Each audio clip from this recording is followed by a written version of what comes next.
The ideas that gave birth to our nation are the ideas that our nation is resistant to right now, and we should talk about that all the time. In a world where narratives are shaped by corporations and gatekeepers, independent voices matter more than ever. Badlands Media brings together citizen journalists, researchers, and independent thinkers. The truth is triggering. Question the narrative. Explore the facts. It's authenticity, courage, resilience. Search for the truth others won't. It's not about being first or being right. The information war is changing. It's about being authentic. Embrace the friction. Embrace the friction. Shut the f*** up. Authentically antagonizing. Join the movement. I'm going to say how I feel. Follow Badlands Media. This is about the future. The Badlands. What are the Badlands? Explain those Badlands. That's a hell of a name.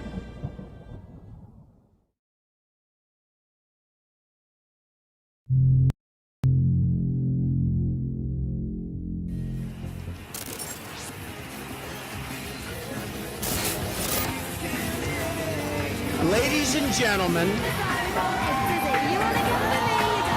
I am officially running for President of the United States, and we are going to make our country great again. Watch it. Watch those ballots. Watch what's going on. You don't know what the fuck they're doing. Do you understand that? To peacefully and patriotic vagina.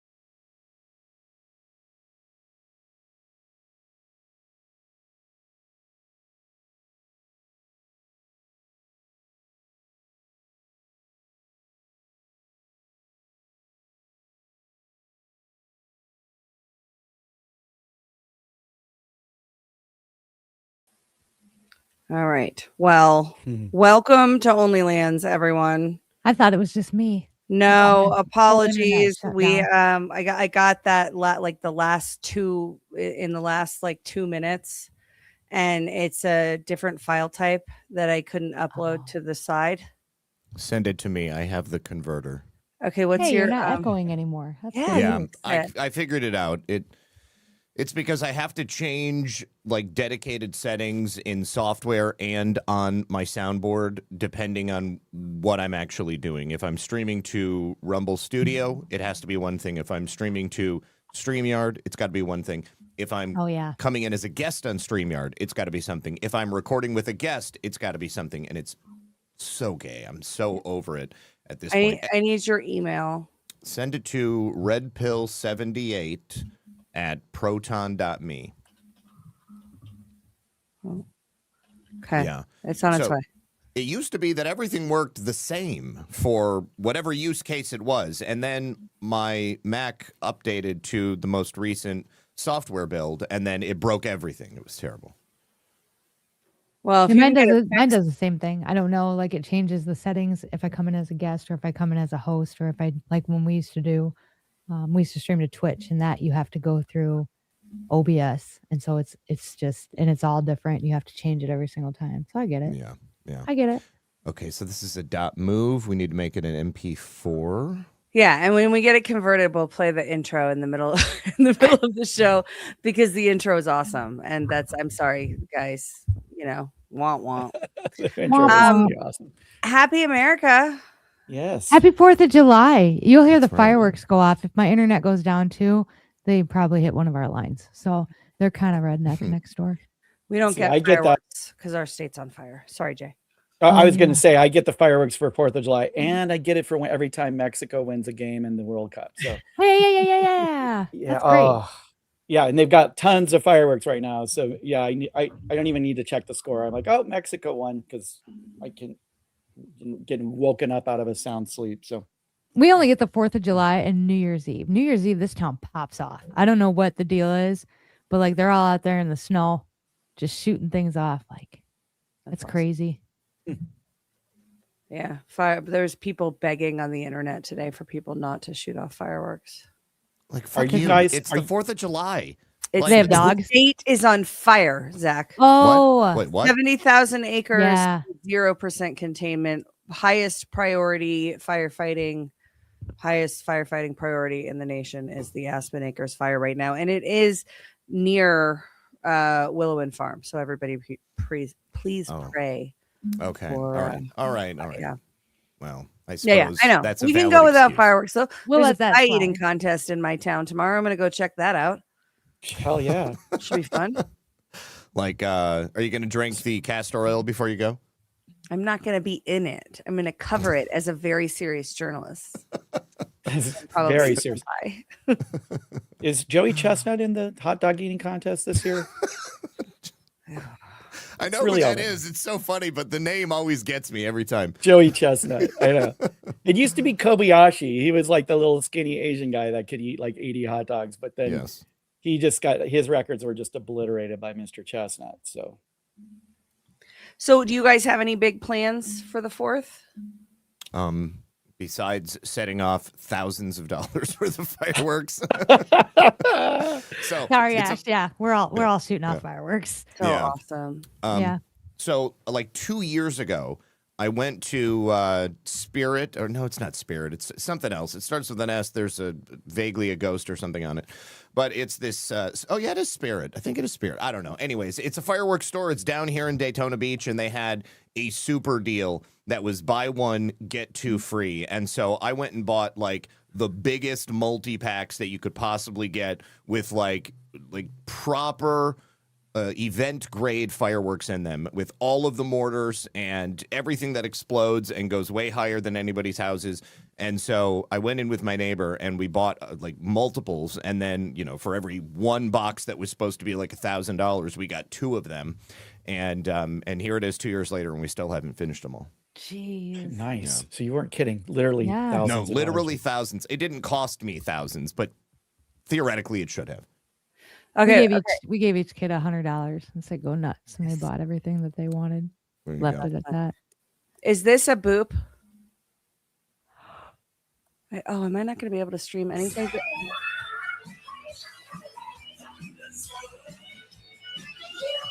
Do we have a Badlands Media hat there or something? No, they're What am I playing supposed to- Thunderstruck Oh, on the day after the intro song change. I'm just making stuff. Yeah.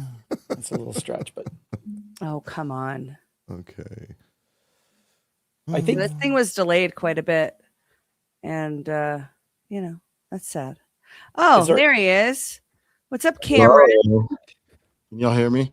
Wearing Brian's clothes, I was sitting just in gonna say- Brian's seat. what's up, Black Brian. CampCon? It's Brian CampCon. stayed over last night again. Brian is no longer part of this celebration with us. Mm. He's downstairs watching soccer. I didn't mean it like that. Oh, guys. what a comedy. Wait a second. Is he really at your house? I'm at his house. Oh, he's they're at his house. house. Oh, Yeah. okay. He's Do you not cannabis, recognize the set? Brother, cannabis conservative. black man's gonna come to Florida, Like- not even let me know. I mean, Seriously, Zach? I can't disclose my movements, man. It's not safe out here. Not after what. Not after Not- what down here in You're okay. Florida. So there was a race riot. No, I'm just kidding. There was a racial instance in South Florida, and so CanCon brought me down for backup. So you know. Are you talking about like another group of rowdy black teens that like shot somebody on the beach? No, but did you guys hear about the story? I don't want to hijack because this is a depressing story, but whatever. No. I have. Let's hear it. So I don't know too much about it, but Brian and Alpha talked about it last night on a sit rep. There was a shooting down here in South Florida, like right around the corner.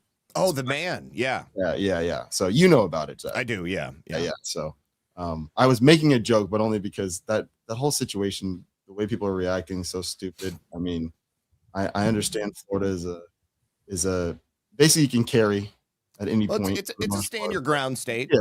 But I the, mean, the only thing you is just kill that somebody you in actually, cold blood, bro. you actually have to be in danger. Like Exactly. if you're going to kill somebody in cold blood. And like, you know, somebody walking towards you during a conversation in a Walmart parking lot over a parking space is not really commensurate with the level of force that she used to get him to back up. And when the person is walking away and then you kind of go after them. Yeah, not much going on with that. But yeah, there was definitely more than one approach on her part. Yeah, they're just trying to ruin our party, man. This is the land of the free, home of the brave. So yeah, Who's they? they are Whitey. Yeah. No, not white. White man is keeping us down. No. It's Again. a control. Yeah, it's a controlled effort by whether it's intelligence communities, the powers that should not be, the shadow people of this world. They just want us going against each other. And man, no, I'm ready to party. Amen. So to you're that. saying that they have a big presence in Chicago then? Probably. What's going on in Chicago? Just black people killing each other all the time? That might just be black people, man. No. It's not exclusive to Chicago. No, it's not. Okay. All right. Well, So on that note, should we talk about our amazing sponsors? Depends. Which one is it?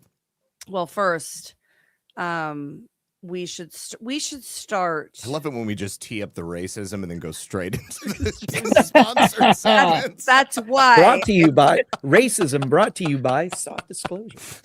Exactly. Racism brought to you by soft disclosure. Incoming call. Connection established. Ready to proceed. Hey, Brian. This is ZP. I'm on my way. Okay, where are you taking me? Back to the 70s.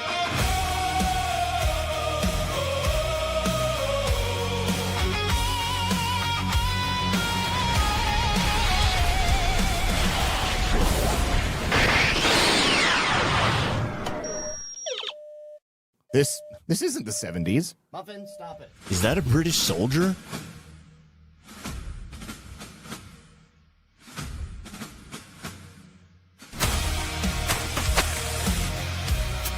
Oh no! My face! It's so soft! What is this?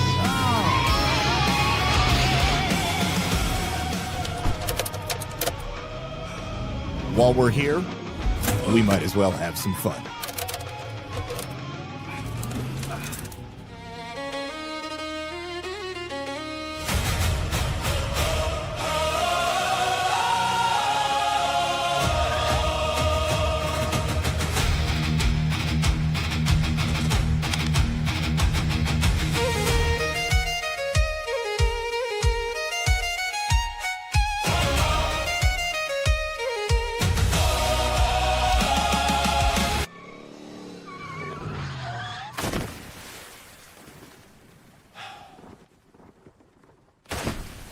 What do you think you're doing? Hey!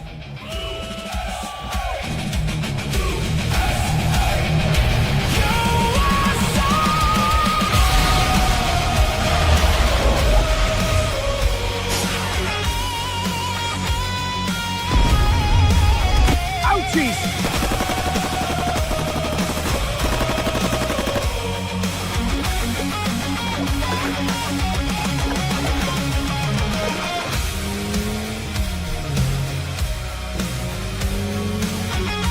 America owes you gentlemen a debt. How may the nation repay you?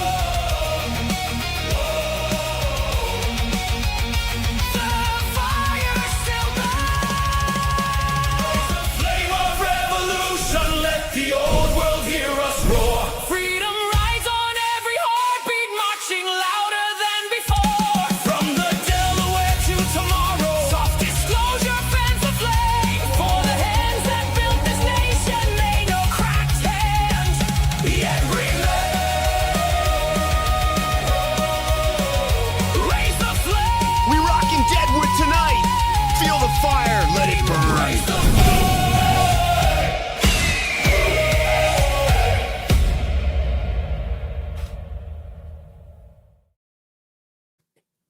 I legit considered doing my hair like that for tonight's stream and even started teasing. And then I was like, this is ridiculous. Oh, did you got started on that? That would have been awesome. I did. Yeah. It's a little poofy up here because I started teasing it on the top. Yeah. Soft disclosure, everybody. Promo code 1776 continues through the weekend as we celebrate the greatest nation in the history of Earth and with the best lotion in the history of Earth. Quick question, Ash. There's a little debate going on with some people I know in the Badlands chat about, is that Ghost? Is he the red coat, or is that just a red coat that resembles Ghost? It's just a red coat. Oh, okay. Oh no, that would be awesome though. It looks like Ghost, doesn't it? Yeah, I think we Except should. Ghost wouldn't be a pussy and be like blinded by the lotion and all that. That is like legit my favorite part. Was, oh, my face! What is so soft? What is this? That's my favorite part. Yeah, Ghost would totally be right alongside of us, shooting all the Brits. Yeah, the red coats for sure. No, but there's an Easter egg in there. Green Star is a red coat. Oh, I saw that. I saw that. Yeah. I haven't met Green Star because I didn't make it to GART, and I missed all you guys there. It would have been amazing, but I will be in Vegas, almost 95% sure. Yeah, he's very cool, and his baby is like perfect. Like so perfect. Yeah. She like didn't the cry. cutest baby. She let all of us hold her, and she was chilling. Oh wow, into it, and like, yeah, there was one moment where she was uncomfortable. We won't go into it because you know how that goes. Oh, if we don't offend anyone, but cool baby has cool baby dar. Good. That would have been me because I just don't have like a babies in our family, so I haven't been around a lot of babies. So like they sense that I'm like kind of nervous to hold them, and they just cry. You're gonna drop immediately. them. They'll cry. Yeah, well, I think I'm gonna drop them, and they can sense that I think I'm gonna drop them. People always want me to hold their baby too. I'm like, no, I don't. I don't want to hold it. I'm gonna. You do have that kind of face though. That kind of face that says, "This guy will not kill my baby." Probably. Well, that's good. I'm glad I have. That's better than having like this guy might drop my baby on his head. So I'm glad I don't have that look, but I do feel it inside, and I think the baby picks up on the anxiety. And absolutely, yeah. The Beavis and Butthead shirt probably wouldn't do it either. That probably doesn't help. But look, I fucking love it though. Like I'm a huge American fan. Flags. Come on. Huge fan of Beavis and Butthead. That was one of my first video games I ever played on the Super Nintendo. Was Beavis and Butthead Do America. Nice. Wild. Yeah, this is my shirt that says, "I'm gonna party like it's America's 250th birthday." Oh, because it is America's 250th birthday. It's interesting. There's a big split when it comes to celebrating the 250. And that's not something I would have saw coming, but there is, because a lot of people are really pissed off at America. Not all liberals either. Like people are just mad. And then there's the other half, like us, who are like, well, we're just gonna shoot off fireworks anyway. Like, why not? You know what I mean? There are good things that happen in our country that should be recognized and celebrated, but I think a lot of the media and then social media focuses more on the bad because that's what gets the clicks and the shares and stuff. So it is. We're celebrating. We're very proud of our country, even if we're not real thrilled about. I was kind of shocked. I was shocked today, Shipwreck. I had like people at my work, patients and stuff that I know are probably pretty darn liberal, and I just said Happy 4th of July to you. You know, hope you have a good time, and they're like, and I go, what? And this one girl's like, well, I just don't really like what America stands for now. So, I'll try to have a good time, but I'm not really. Well, then you don't like it. That's ridiculous because you're an American. It stands for you. Wow. I looked at her. I said, wow, you really hate America, don't you? And I just smiled, and she just kind of laughed and said, well, I'm like, wow, I did not expect that. I'm not. Hey, Zach, check the private chat when you go sec. Okay. I'm not super thrilled with a lot that's going on, but like, you'll never catch me hating on my country or wanting to leave or threatening to leave or being like, fuck, it's a whole different level, right? Yeah. For years, people have disliked certain things but overall, I think our country and the people within it, I think overall are good and really do want, even like the left and the right, I really do think like we want the same things in a lot of circumstances. We just can't agree on how to get there. Because I'll still have people that come at me and be like, well, you should have voted for Kamala. Like, were you around? Like, where were you? Are you kidding me? No, ma'am. No, ma'am. Like, I like buses. Buses are fun. Buses are yellow. They're Yes. yellow and they're big, and I like them. Girl, I mean, I guess at least we would be entertained. So good. But we're going to be entertained either way because the world is a shit show and it's hilarious.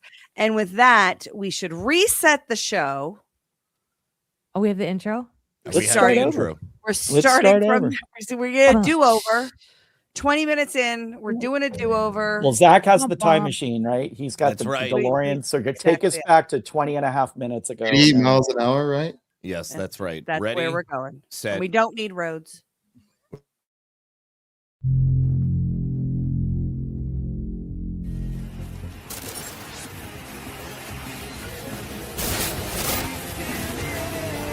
Ladies and gentlemen,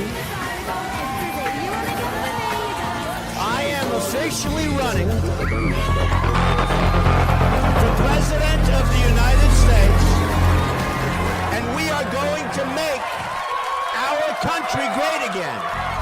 Watch it. Watch those ballots. Watch what's going on. You don't know what the fuck they're doing. You understand that? To peacefully and patriotic vagina. They're eating the corn. They're eating the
You know, none of this is real, right?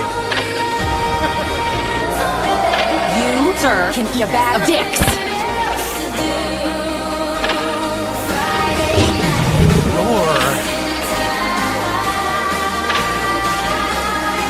Give me liberty or give me death!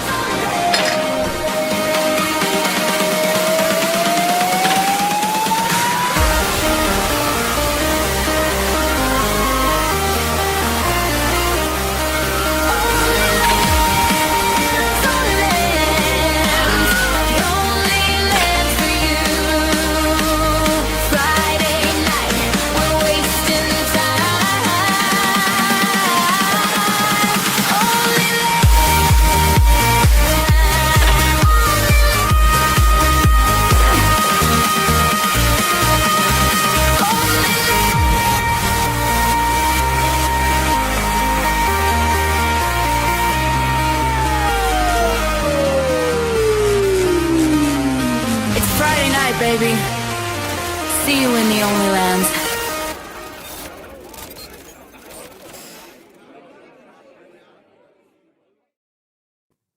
Now the show can begin. Now it's really time for the show. Hope you like the pre-show, but this is the real show. Where is Trump talking yet? I don't know. I'm going to let the dog out. I'll be right back. Okay. Who let the dogs out? Zach. Yeah, answered. Asked and answered. Oh boy. All right. We well, it's Friday night, you guys. What do you want to talk about? What are you excited about? What are you worried about? Real quick. I'm excited to finally be on the show with Shipwreck. I've never met you before. I'm a huge fan. You're an awesome person. I know we're technically colleagues, but I'm a huge fan of yours. So I just wanted to say, hey, Shipwreck. Hi, it's nice to be here. I try to get to I try. Friday nights are hard. Just any night is hard. Right now, our kids are very busy and involved, and it's rare that we're even home on a Friday night right now. So I'm glad. No, I'm glad to be here. I'm glad I get to hang out. It's good to see all of you. I don't know where the other guy went, but he'll be right back. He went to let the dogs out. He went to Baja. He let the dogs out. I asked the other ladies about that thing you messaged me about, and everybody said yes. Everybody said yes, and then I forgot to tell you. That's okay. Because I just got ready for the show. I was like, and I didn't even think about it again. But okay, we can plan for it. That'd be fun. Maybe next week. Yeah, I'll I have DM to you. look at next week. We're gonna make chocolate chip cookies, I think, some night, just for fun. I thought it'd be fun. It's a simple recipe, and so I'll put it out like a couple days before. And then if you guys want to make it at home with us, you can go buy everything that you need and have the recipe with you. And then you can come and make it with us while we're live. So yeah. Hell yes. Yeah. That sounds like good, clean fun. I like that. It does. Kind of clean. I swear a lot, but but such a wholesome thing to be making chocolate chip cookies. So it's your yin and yang, Shipwreck. I guess. I mean, it only costs like the wholesome maybe, but it's cheap too. Like you get 46 cookies out of, and it takes like $10. So that's kind of why we changed everything. Not everything. I mean, obviously we called out the older millennial yesterday. But we kind of started changing things over because it just got to this point to where everything is fake and gay. And I don't know what's real and what's not anymore. And there's only so much you can call it out. And the people that hear it, they've already heard it. And the people that haven't, they're not probably gonna at this point. So we're gonna cook for a while but occasionally we'll step back in, like yesterday, because what the hell, my guy? Because some people need to be smacked down. Yeah, and why are you going to Israel? And speaking of chocolate, yes, this episode is brought to you by Cacao Bliss from Earth Echo, a ceremonial grade cacao drink with 7 superfoods that lower appetite, boost focus, and calm anxiety. Raise your hand if you start every morning with coffee. You guys can't see me, but my hand is raised. Researchers at Johns Hopkins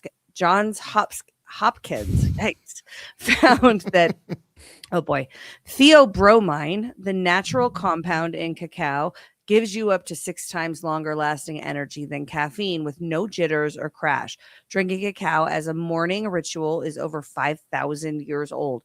Today's sponsor has brought that ancient habit into the modern world, and it tastes like hot chocolate. Most people have never heard this. The Kuna people in Panama drink 5 cups of raw cacao every single day. Harvard researchers discovered their rates of cardiovascular problems are 9 times lower than Americans, and cancer rates are 15 times lower. Their energy, weight, and mental clarity stay remarkably strong into old age. The reason is flavanols, natural compounds in raw cacao that modern chocolate processing almost completely destroys. Research shows high flavanol cacao can increase stem cell counts by up to 220% and improve blood vessel function by up to 47%. But you need the real ceremonial grade form. Learn more and get your special discounts and free shipping today at trycacaobliss.com/badlands. That's trycacaobliss.com/badlands. And their this set of theirs would make a beautiful gift. It's cool. It is. Do you have they it? send you like these mugs, and then you mix it with your almond milk, and it's really beautiful. Comes in a very beautiful package, and awesome stuff. This is what the Aztecs used to drink. Chocolatl. Cacao. Well, I mean, cacao is the main ingredient, but the chocolatl with an X is what they called it. And it's like the basis for like all sweet chocolatey drinks, basically, at this point. How do you guys think John would pronounce cacao if he saw that word in the read? We actually had this conversation, Jay. Oh, we did? Okay, I missed it. Because the first time that they were sponsored on our show was on Baseless Conspiracies on Monday. And he didn't know how to say it. I had to tell him how to say it. And then even once I told him, he just like stuttered a few times before he said cacao. Is he still going with Democrats, or has Trump cleared that up now? Because I think that he's sort of like Nevada on it. Yeah. It is what he wants it to be. And so I think he likes the Democrats. I think he does. Even though Trump like put a specific post out to make it very clear what he intended it to be pronounced as. But that's all right. That's why we love Jon. One of the reasons. One of the many reasons. Many, many reasons. But that's one of my favorite things about him is his own little Johnisms. Yeah. He's got his own flavor. Hey, am I really stoned or did CanCon turn black? So where is Brian, by the way? He's here. He's watching soccer downstairs. Did you miss that? I did. Okay. Oh, I was. We were shaming him for being a commie. That's right. That's right. Have you guys been following Ash? The World Cup? Yeah. Periodically. It's on all the time in my house because I live in a frat house. Yeah. Yes. And so, I'm adjacent to the following of the soccer. If America is playing, I'll be the biggest soccer fan there is. But aside from that, I can't be bothered. The sum total of my exposure to the World Cup was watching a scientific breakdown of the football itself and why that's so special. And I learned that this is the first World Cup that was ever hosted in 3 countries at the same time, which is U.S., Mexico, and Canada. And the ball is designed in such a way so that it's a representation of all 3 of those countries. There is also this unique tech on the inside of the ball. It's like a chip or something. It's a sensor, basically, so that if the referees are not paying attention, it's actually tracked in like 3D mapping on the field so that they can go and they can look and see, okay, well, this is actually what it did. Apparently, it's also causing some problems for the goalies because it is behaving in unpredictable ways as it flies through the air. And, the first thing I thought was it's probably the uneven weight distribution on the inside of the freaking ball because you've got a piece of tech that is centered on one portion of the ball. But I don't know if they figured it out yet. I think it would definitely be that. My conspiracy theory is if you can control it, if there's a chip in it, you can control the movement. That's where I was gonna go. I'm like, there's someone's back there controlling it. I thought the World Cup was over. That's how much I know about it. There you go. I thought it was over. Every day. It's going to be every day for the next couple of weeks. Well, it'll start to wind down. Once we get to the quarterfinals, we're going into the round of 16 next at the quarterfinals. Cam is our expert on this, by the way, as a football player. My college roommate, he didn't play in the World Cup, but he was with the U.S. and Qatar. He was the 3rd string goalkeeper. Oh, yeah. Well, I'm not supposed to play in the tournament as well. So apparently POTUS is on now. Keep talking. I'll see where we're at. Did your friend stay out of those famous Qatari porta potties? Yeah, he did. I don't think he was on any yachts with Instagram models or anything like that. Okay, here we go.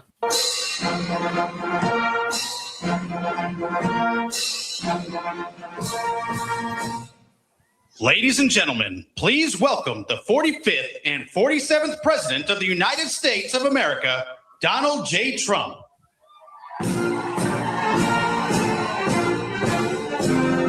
There is a bingo card for you guys in the logistics chat. Ooh.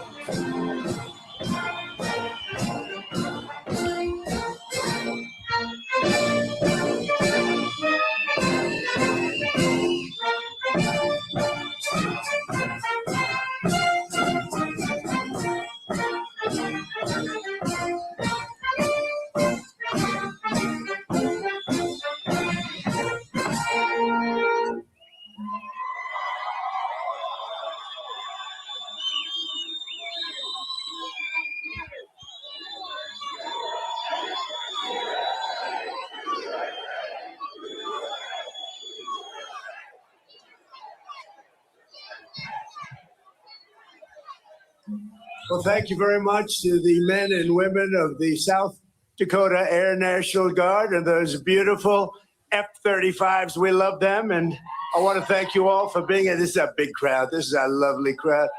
And what a sight it is. I want to thank Senate Majority Leader John Thune, a good friend of mine and all of us. Senator Mike Round, great guy. Governor Larry Roden, thank you, Larry. Lieutenant Governor Ben Heisen. Oh, they're good. I was waiting for that. They said, you start speaking, they won't interrupt you at all. They didn't interrupt us at all. Thank you. They're fantastic. What great, incredible, talented pilots. Thank you very much. And Secretary Burgum, who's doing a phenomenal job. Governor Ron DeSantis. Thank you, Governor DeSantis. Where's Ron? Thank you, Ron. Distinguished guests and fellow citizens, tonight we gather on the eve of one of the most extraordinary days in the history of the world. Tomorrow we mark 250 years of glorious independence and 250 years of majestic American freedom. Nothing like it. In all the chronicles of the ages, never before has any nation celebrated so magnificent a triumph as this one, the one that we are participating in right now. At 250 years, America is the oldest republic on earth. We are the freest people on earth. We have the most righteous and enduring constitution on earth. We are the strongest and most powerful country on earth. And by the grace of God, the United States of America is the most successful, most accomplished, most exceptional nation ever to exist in human history. And it is great to be your president. It is great. For a quarter of a millennium, liberty, justice, equality, self-government, and unmatched prosperity have flourished here as they have never flourished.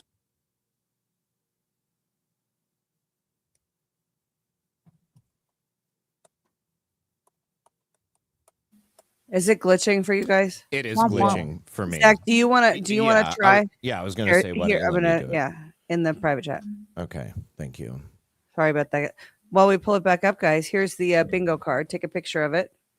Everybody watching, shout out to the GART 12 chat that made that a thing.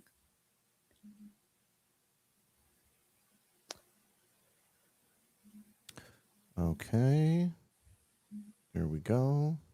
Thank you. Yep. The many uniting as one, the men and women rising by their own skill and talent to go further and reach higher than anyone has ever gone before. There has never been anything like this.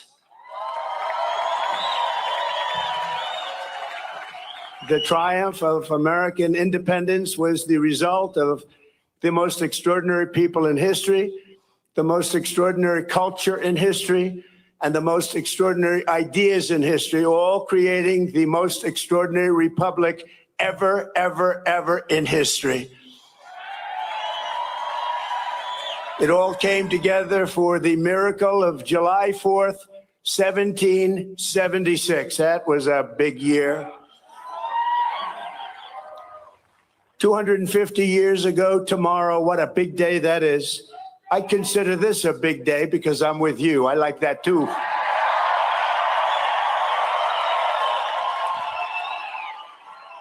And by the way, we won big here. We won really big. Each and every time.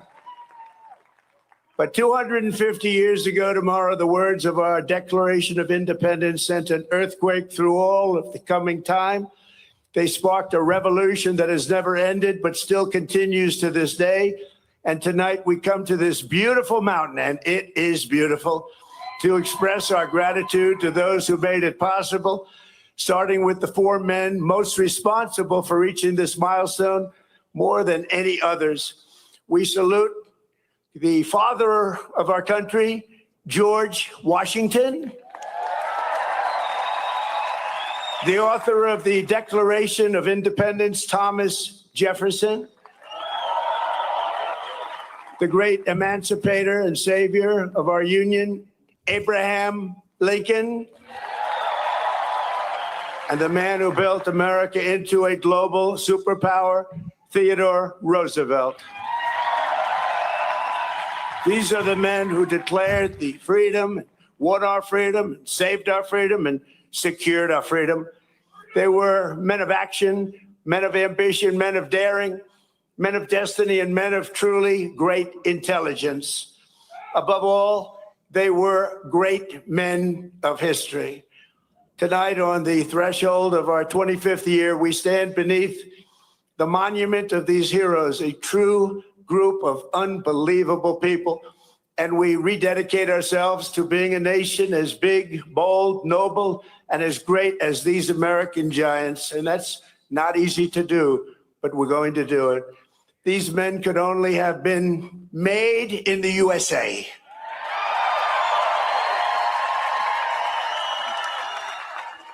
Their faces are engraved on these bluffs, not only because of what they did, but to remind us forever who we are.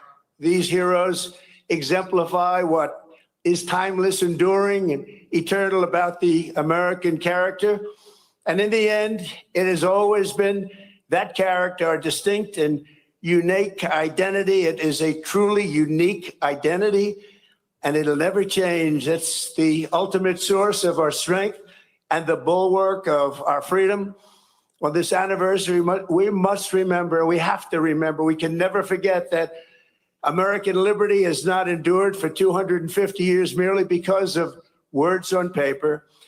Liberty has prevailed here because of the culture and character of the people who declared it, defended it, and preserved it. These are very, very special times, and this is a very special place. You live in a very special place. Congratulations, everybody.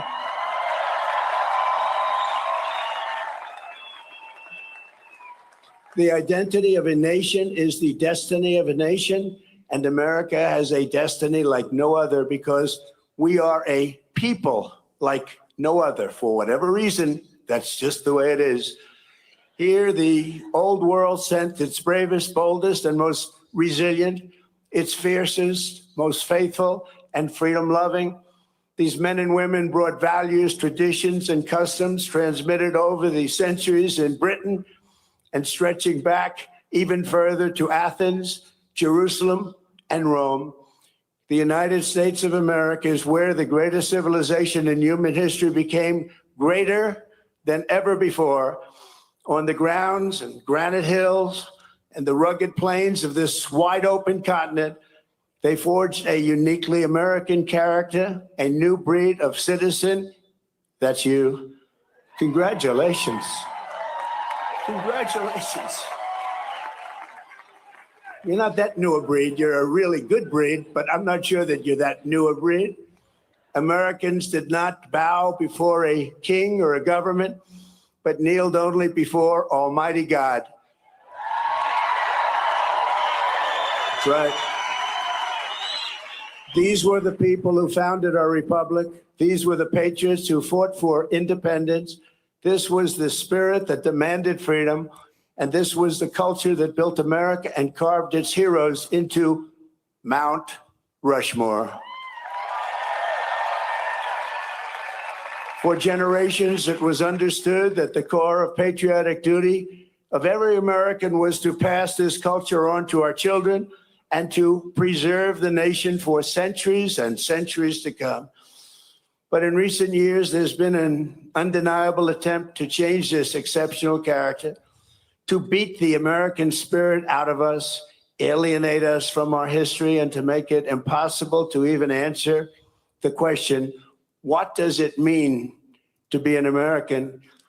As we march into our 250th year, incredible, beautiful year it will be, we must never forget there is no American freedom without American culture. And there is no American founding without the American people. Many nations have paper constitutions and legal systems, but the citizens live in fear and squalor. A constitution is only as strong as the people and the culture responsible for upholding it. But as long as we remember who we are, we have to always remember who we are and what we're all about. The United States of America will forever be the land of free men and women, and we will never, ever fail.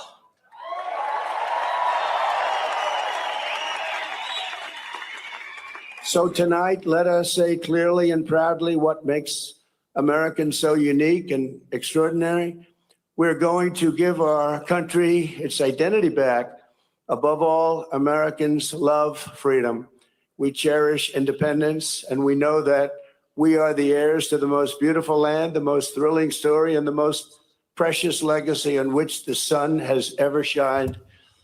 In America, we do not need anyone's permission to say what we think and to live as we please, to worship as we choose, or to keep and bear arms. You know that.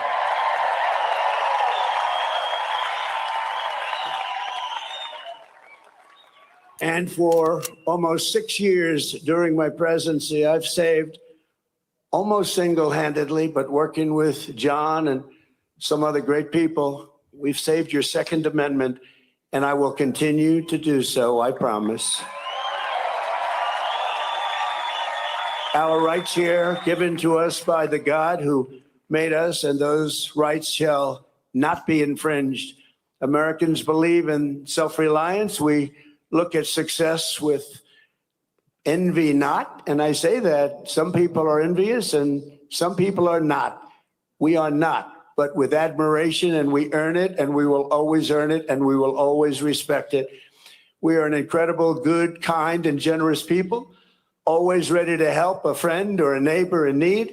No one has ever given more to charity, ended more hunger, cured more disease, or done more to uplift humanity than Americans, and no country ever will be able to match it.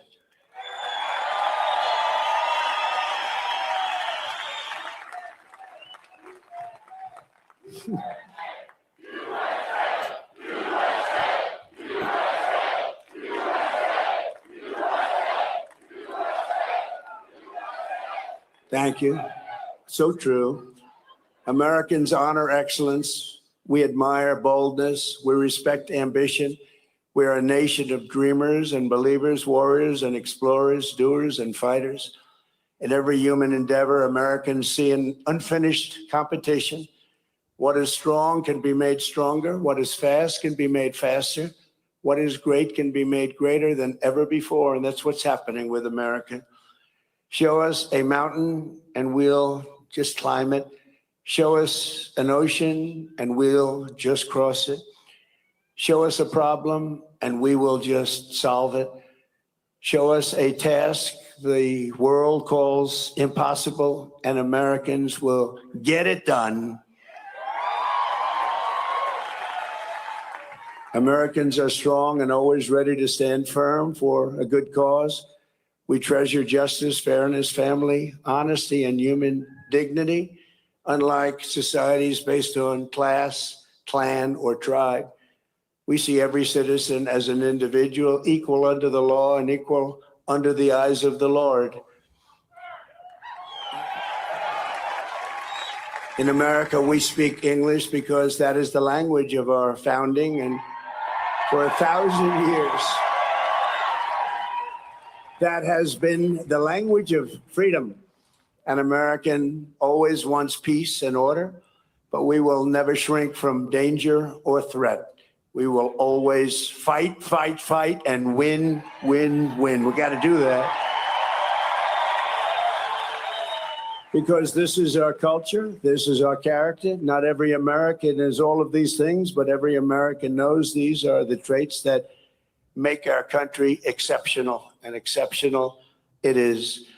You do not have to be born here, but you do have to love what we have built. You must love our country. There has never been anything like us anywhere on earth, and we are not going to let anyone take that away. Yet as we approach this magnificent anniversary, we see our American identity under a renewed attack. A generation after we fought and won the Cold War against the menace of communism, there is now a resurgence of the communist menace in our land, including from newcomers to our country who embrace ideas totally opposed to our way of life and our great success. These are not mere political disagreements like differences over taxes or regulations. Communism is a mortal threat to American liberty. It is the greatest threat to our country, including World War I, World War II, Pearl Harbor, or even 9/11. We're not going to let this happen to us. Believe me, we're not letting it happen. Because communism is the enemy of free people everywhere in the world. Never works. It's the enemy of the Constitution. Above all, it's the enemy of July 4th, 1776. It is the enemy indeed. Even while the radicals and extremists attack our incredible history at every turn, they are silent on the miserable history of communism itself because it never worked. Thousands of years, if you look at it, under different names, under somewhat different ideologies and systems, that system has led to more death and destruction than any system ever tried. It killed 100 million people just in the last century alone. Communism is the exact opposite of life, liberty, and the pursuit of happiness. It's death, tyranny, and the pursuit of evil. The godless communist morality states that anything is justified to bring about inhuman visions and to really propose what's good. They don't want good. They don't love God, and they don't want God. They don't love religion, and they don't want religion, and they won't have it. But we will not let them win. They have no chance against us. They have no respect for law and rights. It's an ideology of mass theft, mass control, mass lies, and mass murder. Such doctrines can be given no quarter in a democracy because the first thing they do when they get into power is turn around and destroy it. It always is destroyed, just as communists have done in other countries all over the world, no matter where you look. Very simply, communism represents the worst ideas and abuses in history by the worst people. The American founding represents the best ideas and traditions in history by the best people like you. You can be loyal to Karl Marx, or you can be loyal to America. You can be a communist, or you can be a patriot. You cannot be both. As for those who peddle Marxist lies about our heritage, who tell our children that we live on stolen land or that our heroes were oppressors, they're doing something much worse than slandering our past. They are slandering and attacking our future. Not going to let that happen. They're trying to tear down the great American character, to destroy the people who declared independence, who crossed the Delaware, who settled the West and conquered the skies. You know who those people are. But we will never let that happen. Our American ancestors did not shed their blood at Concord and Trenton, Gettysburg and Shiloh, Midway and Normandy, just so that a band of thieves, radicals, and lunatics could come in and loot, pillage our nation. Our heroes died to win, build, and to save, and to build truly a great country, the greatest country ever in the world.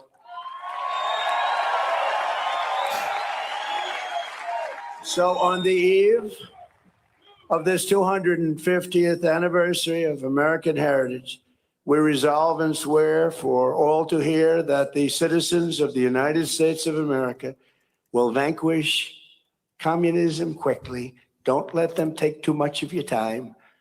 You know they're wasting your time, don't you? But we're not going to let them take too long or too much of our time as they play their games and send them into exile. We will send them quickly away, and we will continue to build our country bigger and better and stronger than ever before.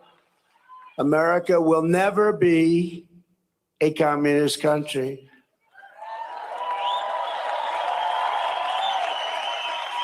We can only lose the midterms if we allow ourselves to lose the midterms, if we are foolish, stupid, and unwise. But if we terminate the filibuster, as we should do, and immediately vote for the Save America Act, then we will not lose an election for 100 years. We do that, we're not going to lose an election for 100 years.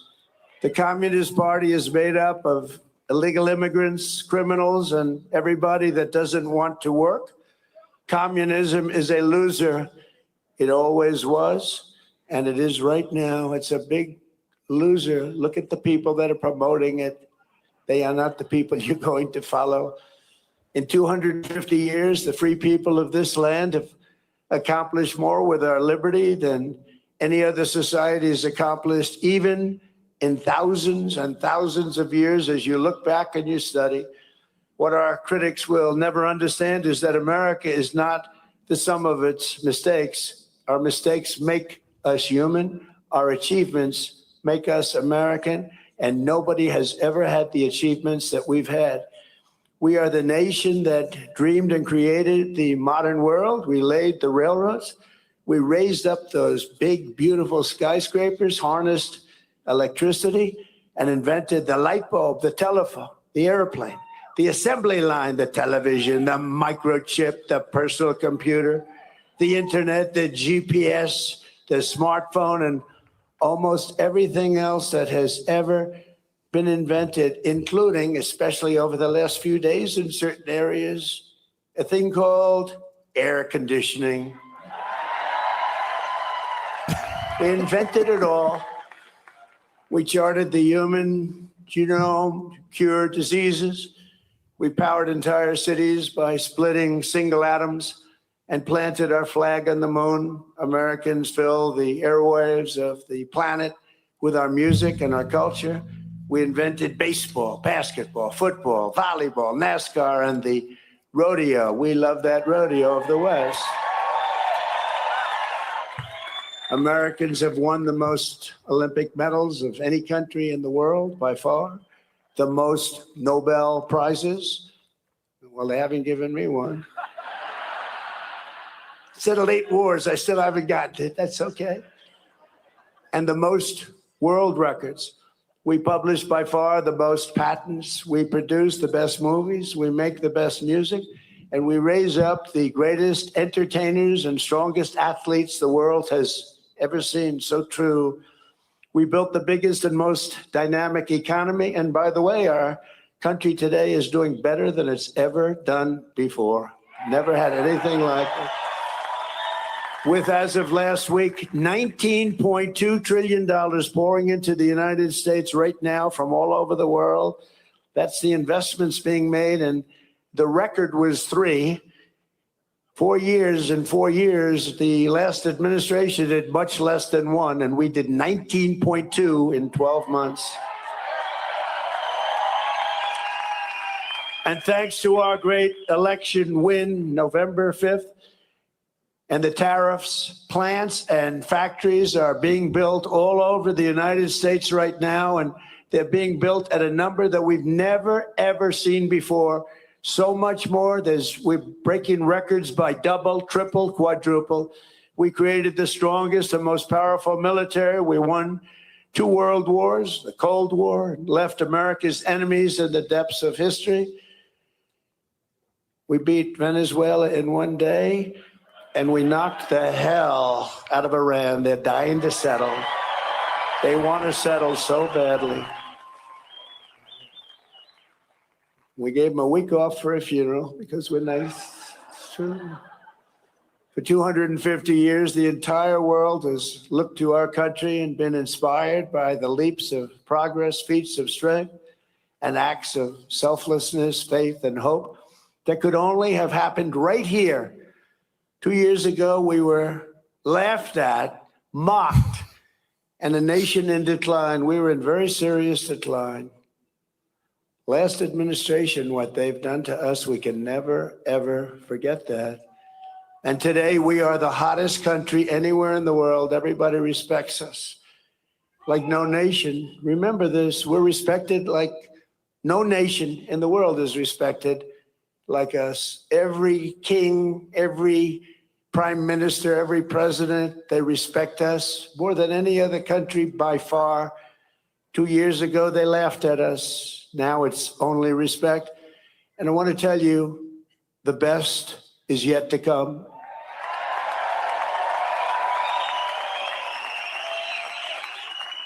So in conclusion, from the roaring waters of Niagara Falls to the shimmering gushers of oil and fire from our beloved Texas, from the magnificent fields of corn and wheat and barley of our farms in the Midwest, to the vast canyons of finance in New York City, from the billowing stacks of steel now being produced all over our country at record levels, to the car plants that are rising like we have never seen before. We have more plants under construction than we've had ever before. Automobile plants, something you didn't see of at all for 35 years, to technology from the minds of geniuses that is being brought to life in all corners of our country, from the snow-capped peaks of the Rockies to the white sand shores of the Gulf of America.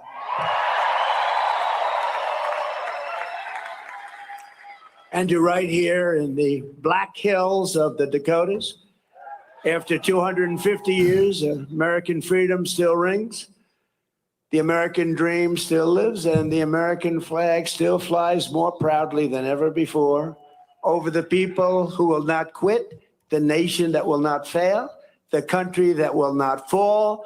No matter how hard the enemy tries, we cannot be beaten.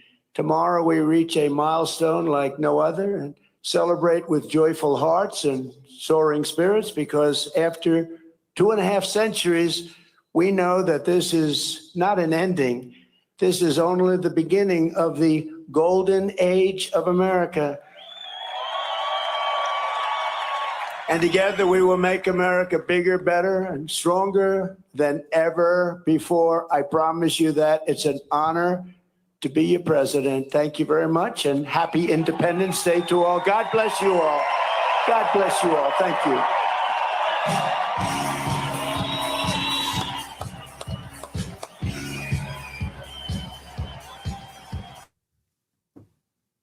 I don't know that we need to listen to YMCA unless everybody wants to. Okay, well, let me remove it. What'd you guys think? Got me pumped up. It seemed like an appropriate speech for the 4th of July. Certainly. And I don't know, were people anticipating something? You know what? My uncle texted me today and said, do you think Trump's going to make an announcement about changing the monetary system this weekend? And I was like, where did that come from? Have people been saying that? I haven't heard any chatter or anything like that. I do want to say that the bingo card was trash. I mean, like, this would have been great if it was a rally. We right? appreciate the GART 12 chat making the bingo card. It's just, I missed do. the mark. I do appreciate it. Don't worry, but I'm just saying the options were not appropriate for the subject matter. Now, I even created my own little 20% opacity red squares as if I had one of those bingo markers. And I had it ready to go, copy, paste, and I've got the free space all checked off, but unfortunately, none of the other stuff. Zach, check and see when the fireworks start, because we should show the fireworks. Oh, it's the only fireworks I'm going to get, because my seat's on fire.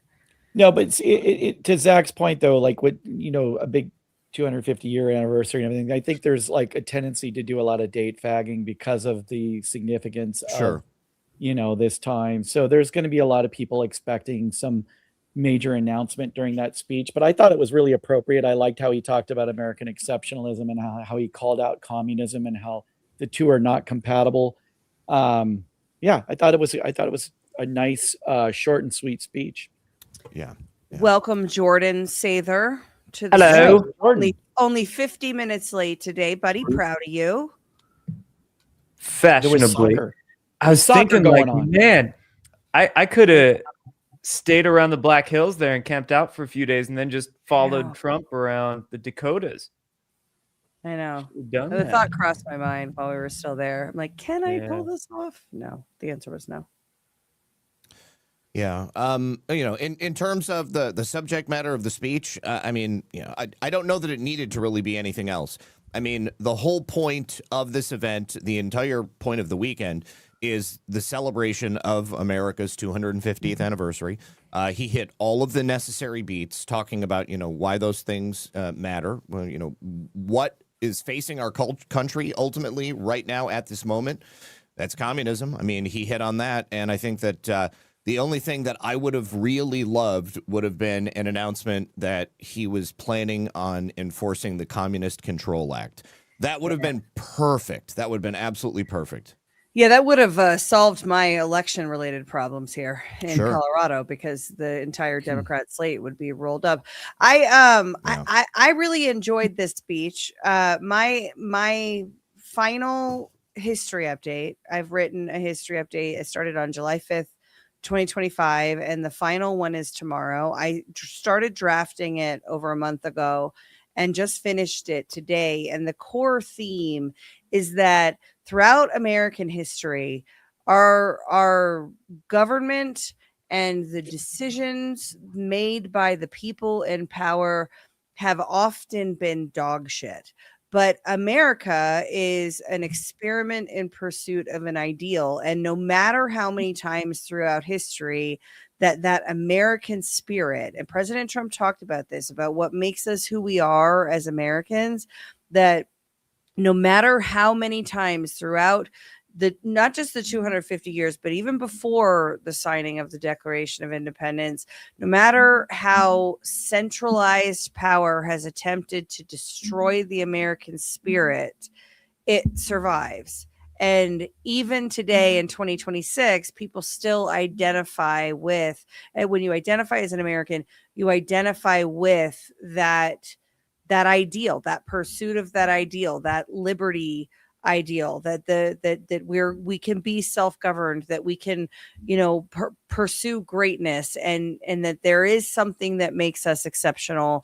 And so I really enjoyed this, because I felt like he was confirming kind of where my head is at, because I think that I love and support President Trump. He earned my support, honestly, but I still think we've got massive issues with this government and with the power structures that are, I think there's a battle for power happening. And I live in the communist country of Colorado, and it's real dark here in terms of, what the American experiment and American ideal is. And so and I'm America maxing harder than I think anyone in this state, because what makes us Americans is not the government, it's the people. Go ahead, Jordan.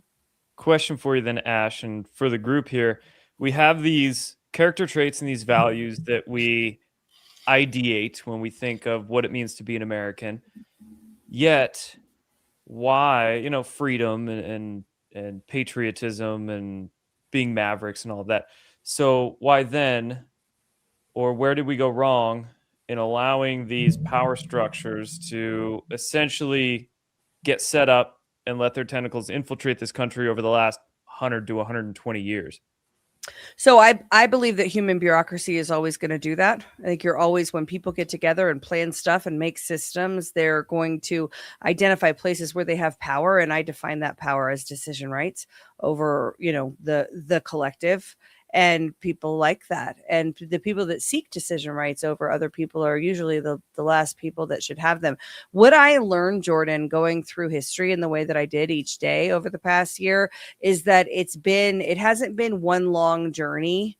It's been this series of centralization and decentralization, and centralization and decentralization of decision rights over the lives of Americans. We can decentralize and we can reclaim our power. It's been done before.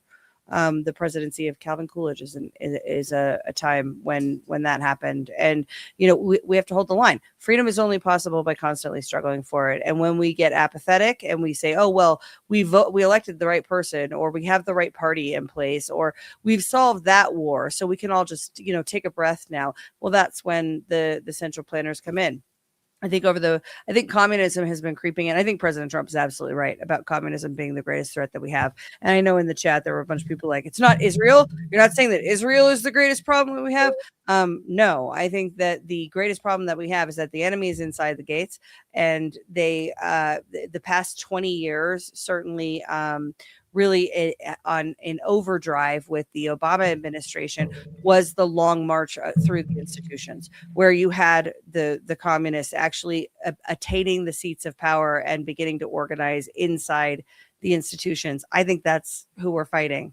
And, Bernie Bright and I talked at length about this using, kind of real specific examples this morning on the Blitz. So I won't recap all of that. But yeah, I think it comes down to, Jordan, it comes down to where are the American people? And I'm, a little more than is comfortable. I think way too many of the American people are waiting for someone to save them instead of standing up and doing, making different choices. You make dozens, if not hundreds of choices every day. Make different ones. Like what kind of choices? Purchasing power choices, where you're going to spend your time, where you're going to, what systems you're going to participate in, where you're going to ask for permission, where you're going to ask for forgiveness.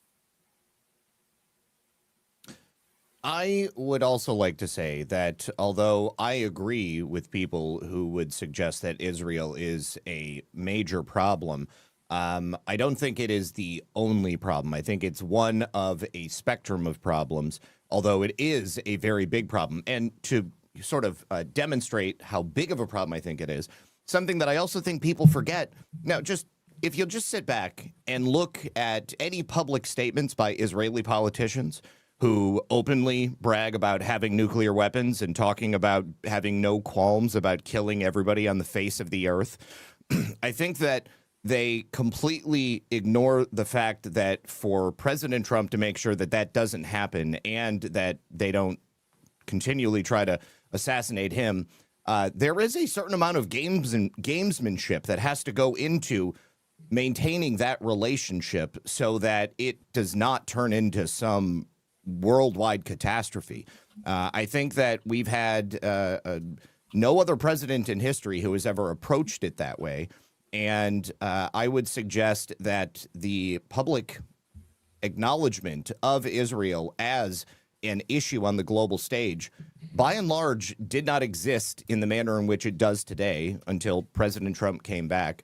And I would also suggest that the relationship between the United States and Israel in terms of, us not just kneeling and licking their boots and telling everybody that that's what we need to do. Every politician unilaterally doing that. That didn't exist until right now. I think that the attitude and the relationship has changed dramatically, and it's still evolving.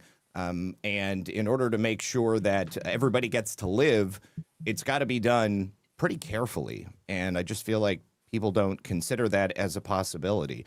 They just want to hear Donald Trump say Israel's a problem and or, perhaps say something else. And I don't know that is as smart a play as people think it might be.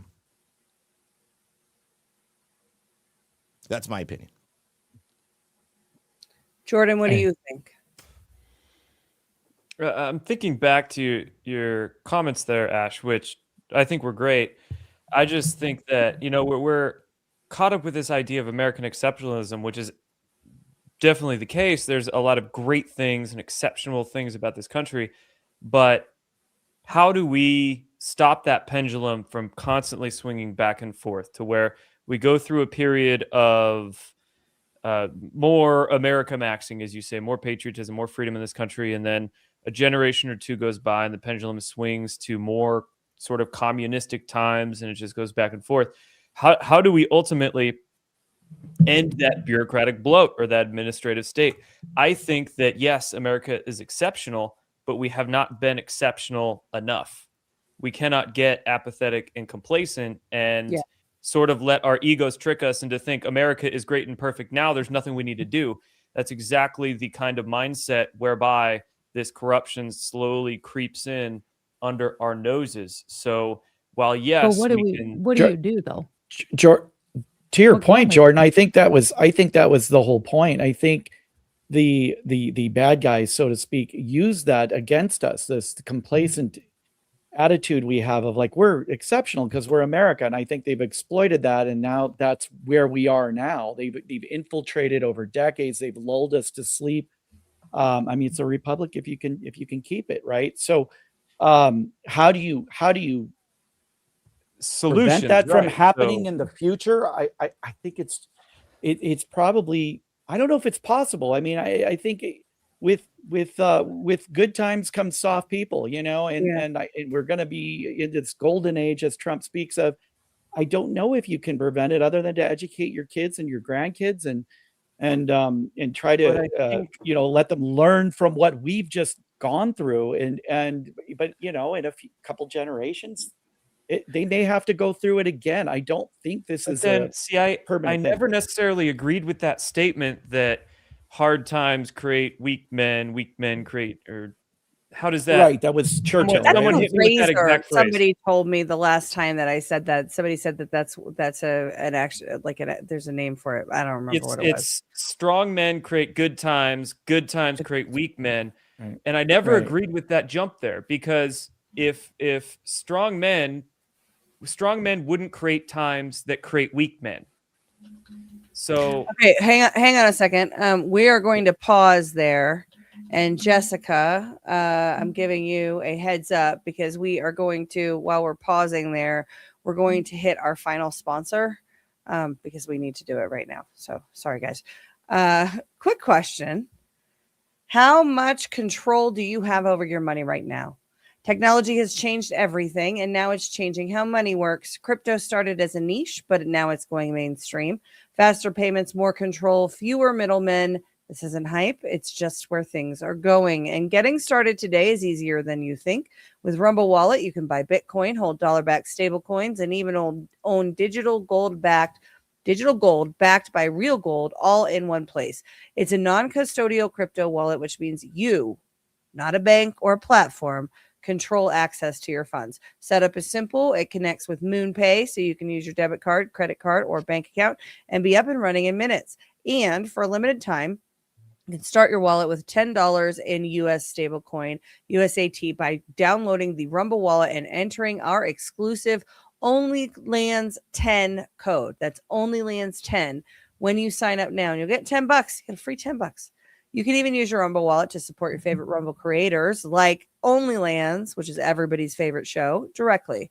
Do this now. Scan the QR code on the screen, click the link in the description, or go to wallet.rumble.com/OnlyLands and download Rumble Wallet. From there, you can set up your wallet, enter the promo code OnlyLands10 to get your $10 in US stablecoin USAT. This is a limited time offer, so act now. Take control of your money. Get started with Rumble Wallet today. Okay, apologies for that interruption. Continue. No problem. All right, so Jordan, the phrase is that hard times create strong men create good times create weak men, and weak men create hard times. And it's that like constant cycle of like death and rebirth, and the struggles that then lead to the periods of booms, and then inevitably it turns to a bust because people do become complacent, and people sort of just assume that you're going to have this continued golden period of prosperity, and everything's going to be fine. And it's like the concept of the fourth turning. Okay, like I mean, you have like these cycles that continually repeat in American cycle and American history, and you can probably transpose it into other areas around the world as well. And I mean, I certainly see it as happening. And we need to look at these cycles and assess them and understand why they keep happening. If hard times create strong men create good times create weak men. We need to assess then what we define as strength, because if strong men are creating times that create weak men, I would not classify that as a strong man. So we need to sort of look at the systems we're in and define what is success, define what is strength, and see if our current collective definitions of these things are actually breeding true, honest strength and wealth and success in the country. I think, yes, America is exceptional in many ways, but the systems that we have in this country were never bred for true freedom and patriotism. So this gets to like Ship and a few other people. So like, what are the solutions they've asked? And I think the solutions are, we talked a little bit about this in Deadwood on a few of the panels. I ultimately think the solutions are we're trying to fight these systems and work within them, whether it's elections, whether it's politics, whether it's finances.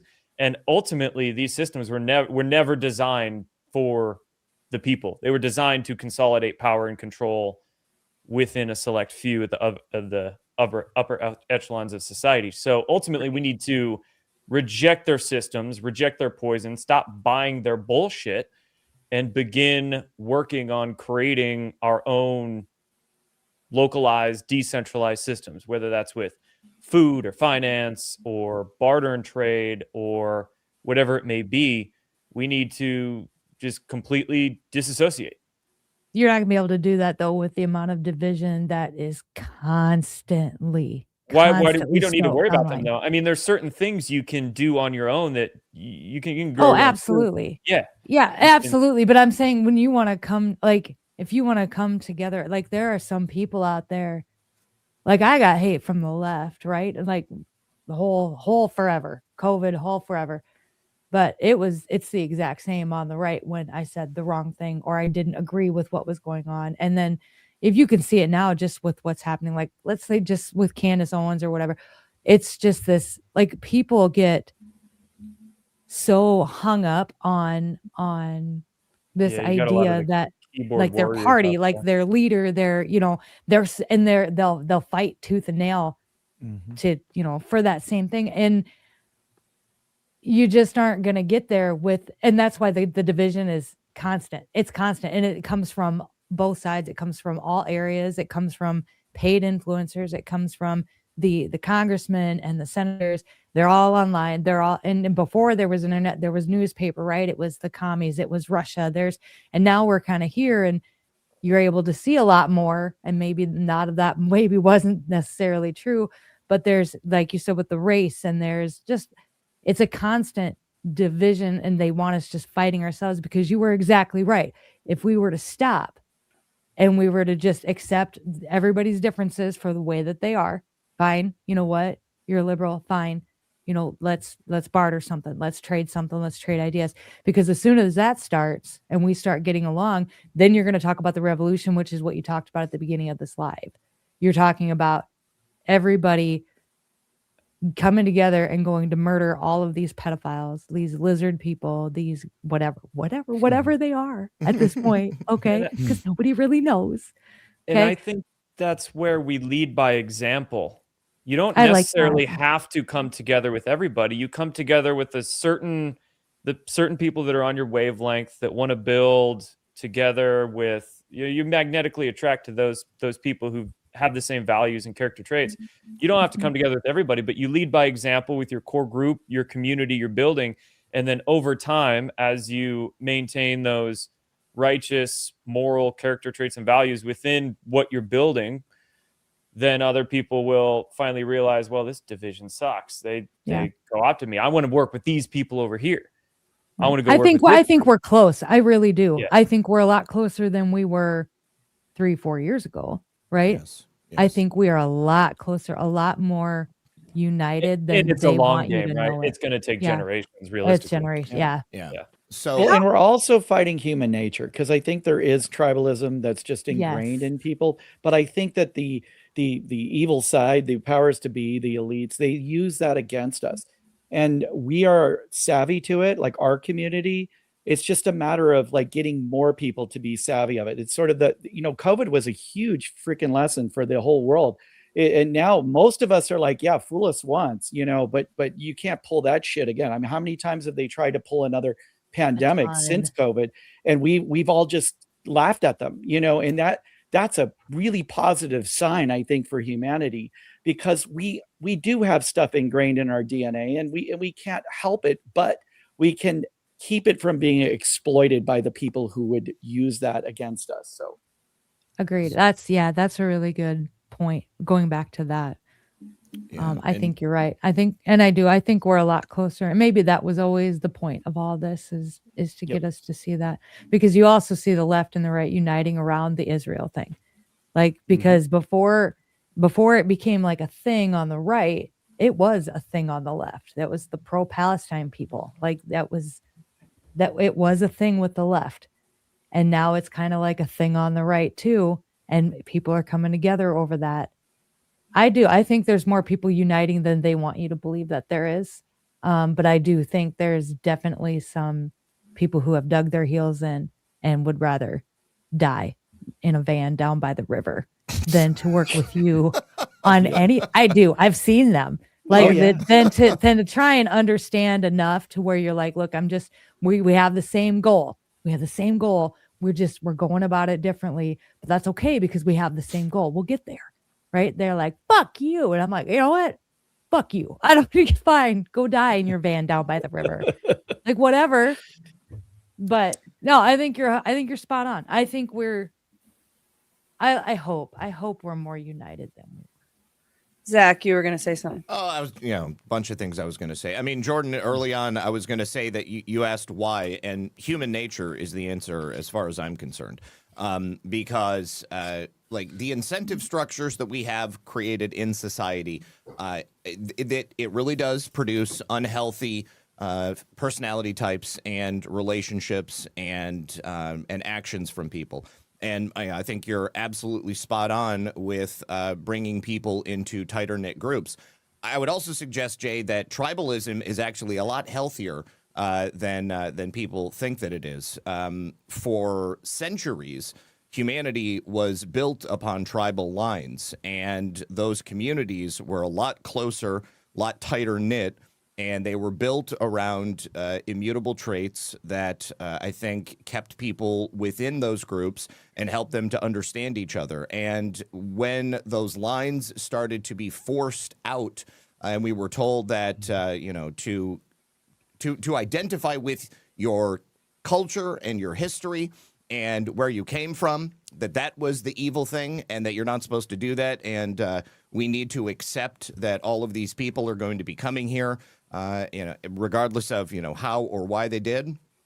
I think that really started to blur those lines and, go back to after World War II in the 1950s. And I would say that America was the most peaceful and prosperous that it's been in recent years. I think that when our country started, these men, they tried to create the closest approximation of what true freedom would look like, separate from what they had existed under in Europe.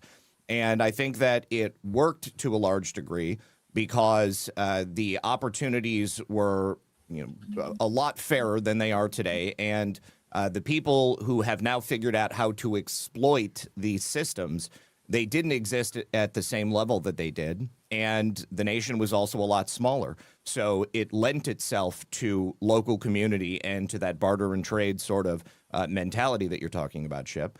And as that thing built up, as they pushed people out of the country and forced them into the cities, and we started living on top of each other in little boxes, and then people from different cultures and different communities who wanted to maintain their own thing in this new nation, I think that it was really detrimental.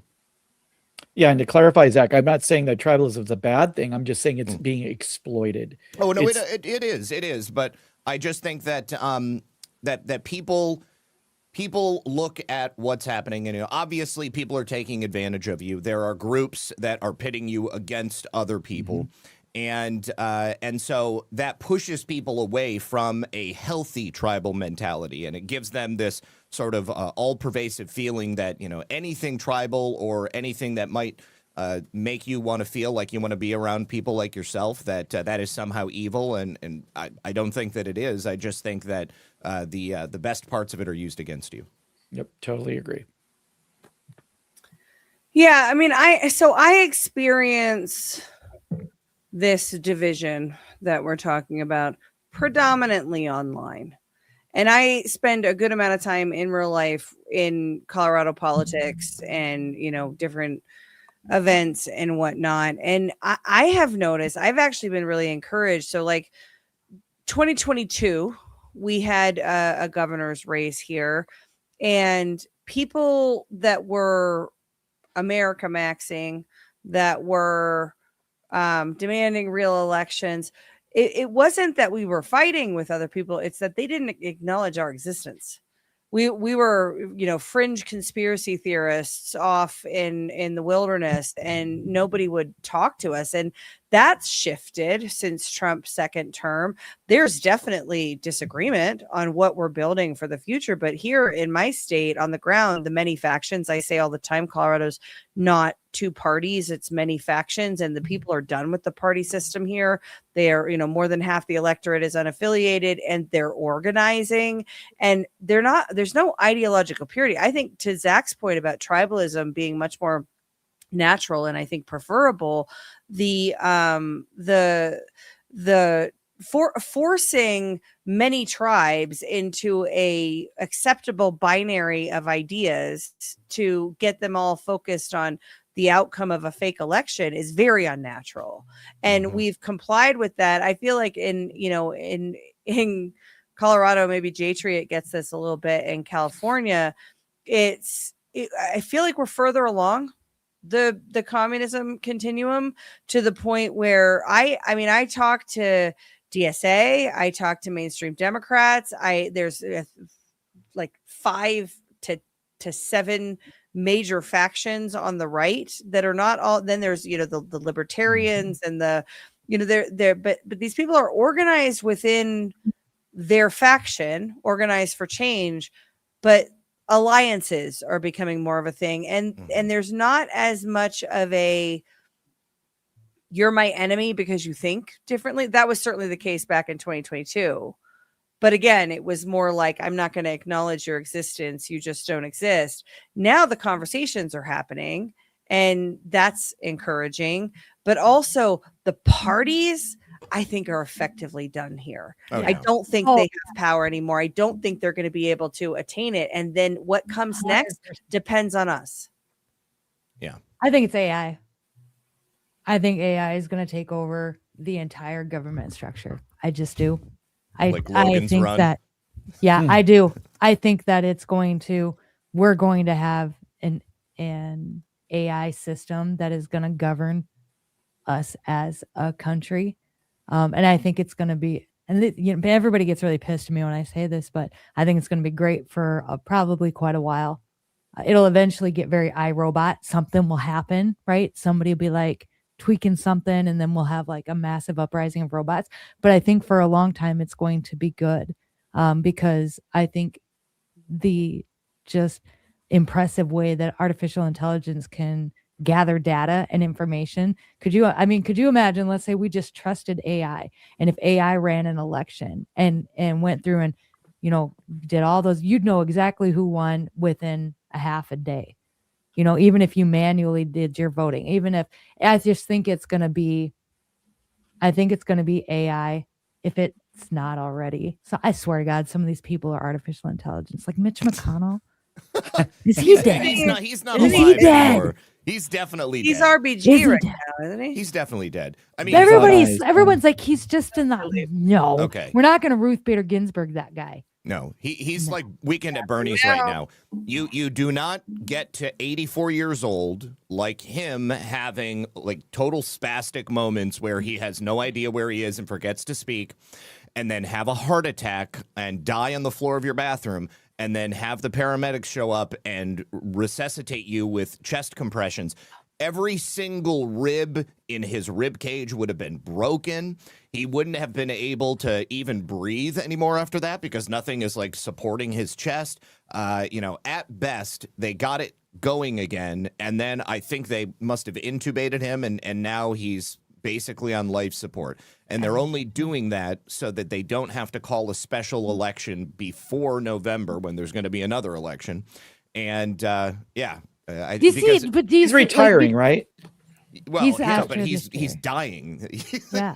See, do you see how messed up that is? But he's officially but he was retiring before this election, right? That's like a perfect example of this entire system and how messed up it really, really is at its core, like morally at its core.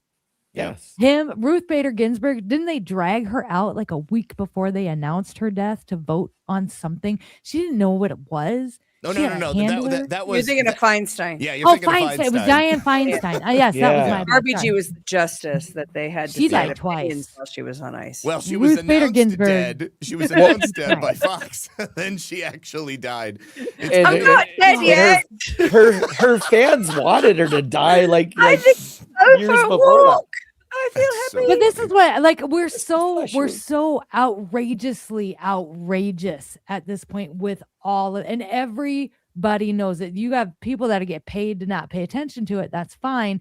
But this whole thing has just gotten insane. The only way out isn't electing more people. It's going to be an entirely different system. And I firmly believe that system is going to be artificial intelligence. God, I hope it's not artificial intelligence. I'm but, here I mean, for it. ChatGPT needs to fix my life. Oh God, Fix my whole life. It's not right. Not though. medical advice or It's not financial right. advice. Nobody can count my calories and how many are in these chicken nuggets I'm about to throw down on.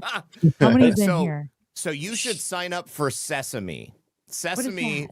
It's another AI thing that you just talk to, and it helped me design a product, which I'm actually producing right now. Ship, it helped me last week fix an old CD player. So I have zero mechanical skills whatsoever. So I am a big fan of ChatGPT. ChatGPT is going to help me fix the stabilizer rods in my washer. There you go. And you can totally do it. It's just you need I ChatGPT can. to My guide husband you. was blown away. I'm like, I can do this. Yeah. And he's like, I'm going to That's try. totally worth it. I mean, I am in favor of AI being used for things that, are going to help you, okay? But I don't agree with AI running your life. I just feel like Decisions. that's the wrong way to go. Yes. And even, something Rights. that Don't give it can... to the machine. No, don't give it to the machine. Something that it can reference, like a repair manual for right to repair stuff, that's wonderful, right? But as soon as you start asking it questions that it has to, perhaps pick a side on which it's going to go to, it is so biased in so many different ways. And when it's wrong, it is so convincing about the fake answer that it gives you. And as an example, today, Grok tends to be a much better generator of images for me when I want something specific. And today, I wanted Donald Trump's face carved in stone on Mount Rushmore, okay? And it kept giving me a picture of Mount Rushmore with just Donald Trump's photograph superimposed on Mount Rushmore. And sometimes it would be funny, Trump is kissing like that.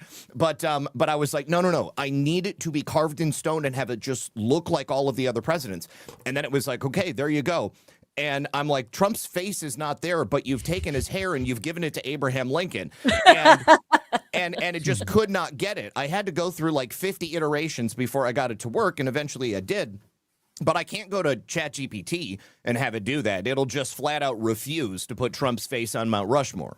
Well, the Really? government Yeah. system of AI that Shipwreck is talking about would not be ChatGPT. Just No. FYI, it would be like that Rehoboam thing. Oh from God, yes, Rehoboam from Westworld. Yeah. Yeah. And I, I think that holding that line, in as much as is telling this government, no, you don't get to make those decisions for me. I'm going to make those decisions for myself because they're reserved for the people. You have to still hold that line when it comes to AI. I think AI will have a much better chance at doing doing but I the guess will the of the American question is people without the corruption. What decisions do you desperately need someone else to make for you? For me, what the fuck what do I eat breakfast? What am I going to eat for breakfast? What's a good low calorie meal for me? You tell everybody else what to eat for breakfast and then give them a fucking recipe to make it. Why do you need the government to be? I don't need the government. I use ChatGPT. Yeah, but you're saying that the AI is going to be the government. My point is Oh. we need to take these decision rights away from government as opposed to trying to find a better government to make those decisions. For I us. think it would come down to voting system. I think voting would be. I think there'd be a lot more confidence in voting. Okay, again, so if we if had it was an AI system. but who made the AI program that Well- implements the free and very real elections? If it's we have a Palantir, black box election. You know what we need? We Yeah. need that black box to be intelligent. Then we'll have a really good government. I don't know. I guess I don't know. I'm just telling you. I think that's what's coming. I really do. Like it or hate it. Yeah, no, I don't think that's disagree what's with you gonna that come. that's what people are pushing for more technology. So we'll take voting as the example, pushing for more technology. And a lot of these operations that we're seeing, and a lot of the chaos in elections that we're seeing, I believe is to set the groundwork to bring about the next phase of the election system that they already have planned for us. It could be jungle primaries and ranked choice voting. That could just be a step change to blockchain voting. It's going to come down to more code and more vendors and more trust. You're going to have to trust even more. And when trust is our problem, we should actually start there and say, no, actually, your code is the problem. You're not going to give me more code. And then you're going to tell me it's open source, but there's doors we can't walk through and we don't get to see what's behind that. That part's not open source. It's just a tabulation. Don't worry about it. It's fine. You can see the rest of the code. We have to hold these lines. Nobody's going to hold these lines for us. We have to hold them. Or we can, bitch about it. EC was here, made a great point. He said, any system you grant power to will be subverted to abuse you. And I totally agree with that. And that includes AI as well. We think AI is not going to abuse us just like our government has. If we give them power, if we give it power, it will eventually. So you're right, Shipwreck. It might be great for a while, but eventually I just think power corrupts. Yeah, it will. I think it will just like the system that we have now. I'm sure in the beginning it was incredible. It was unheard of, in fact, people, founding fathers didn't even think that people would want to be in Congress for 1,000 years. That's why they didn't give term limits. They didn't think anybody would want to be there, but they didn't know how lucrative it would be. So the whole premise of it was great, and I'm sure, and people probably loved it for a long time, and it probably worked fantastically for a long time, but it doesn't work anymore. And so you get into the AI anymore, the system that we're in right now, because every time somebody gets in there with the best intentions, we get the best person in there. It seems like they get corrupted by something, and then all of a sudden they're not doing what they were like. Dan Bongino is a perfect example. All of a sudden we're not doing what we said we were going to do at all. And we're making a lot of excuses and then we're going to come back and do podcasts. And then something rattled him. I don't know what. And now he's like, well, you're a doomer. And I'm like, well, you're the one that said that we needed to pay attention to this and that we needed to watch this and that we needed to do something about this. And so you were there, but now we're going to back down on it. And we need to talk about how everybody else that's talking about it is a doomer. Like that whole thing, that solidified it for me. I'm like, man, we're so stuck. Something's wrong in this system that no single person or people are going to get in there and fix it, because they get in there and something happens and they get scared shitless. And then they come out and they end up like Mitch McConnell. Like you're in there for a bajillion years and then you die in there. You die. Well, to be fair, he did come from a long line of cocaine traffickers before entering public service. So I would say he was never the guy that was going to do anything. But yeah, I mean, the system is so big, and the forces that are acting upon these people when they get to Washington, D.C. or whatever, the truth of the matter is that I think a lot of people are far more cowardly than they would like to give themselves credit for. Sure. And no matter how moralistic and altruistic they believe themselves to be, there are a lot of people out there, most of them, who probably have something that they're very ashamed of in their history. And so you think it's strictly blackmail? I think that blackmail plays a large part of it. Certainly, I'm not going to say it's strictly, but I think that it's a big enough part that people, probably are like, well, gosh, now I don't want to destroy my family, and I certainly don't want my wife to know about this. Okay. And this is why I've always said, you need to own your shame. You can't be somebody that can be blackmailed. Yeah. I'm a recovering drug addict. Okay. It's like I've died before. I almost went to prison. Right. I'm very lucky to be here right now. Praise Jesus. If it wasn't for him, I wouldn't be here and I wouldn't have been able to get sober.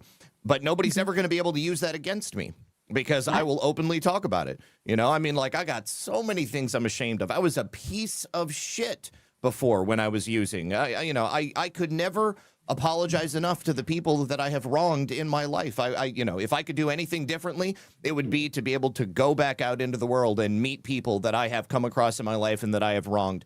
But I can't do that, okay? And so all I can do is own my shame and make sure that nobody else is ever going to be able to use it against me, and try to be the best person that I can be right now. And that's Yeah, that's fair. That totally is. And I think blackmail is a part of it. But I honestly, after watching all of this, I think this is something darker and more spiritual, especially as we're talking about the UFOs and as that dabbles in and out every other week, it seems like they're kind of laying the groundwork to do something.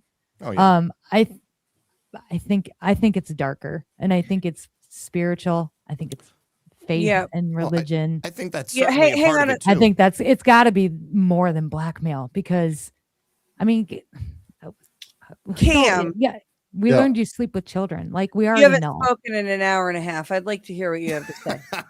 I got a bunch of things that I have to say, but I'll make it simple.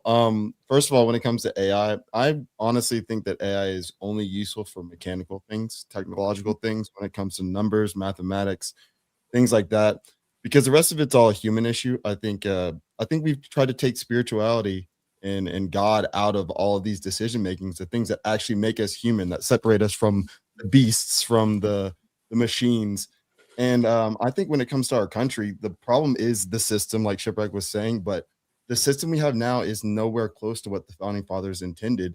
And it's been purposely, inch by inch, being changed into a system that goes down this path of taking spirituality out of it, taking the soul of America or a people in general out of it. So when it comes to AI can be used as a tool for certain mathematical things. But like when we're going to the voting part, the problem for me is if AI comes into voting, we're just going to have the same piece of shit people running and the same piece of shit people getting propped up.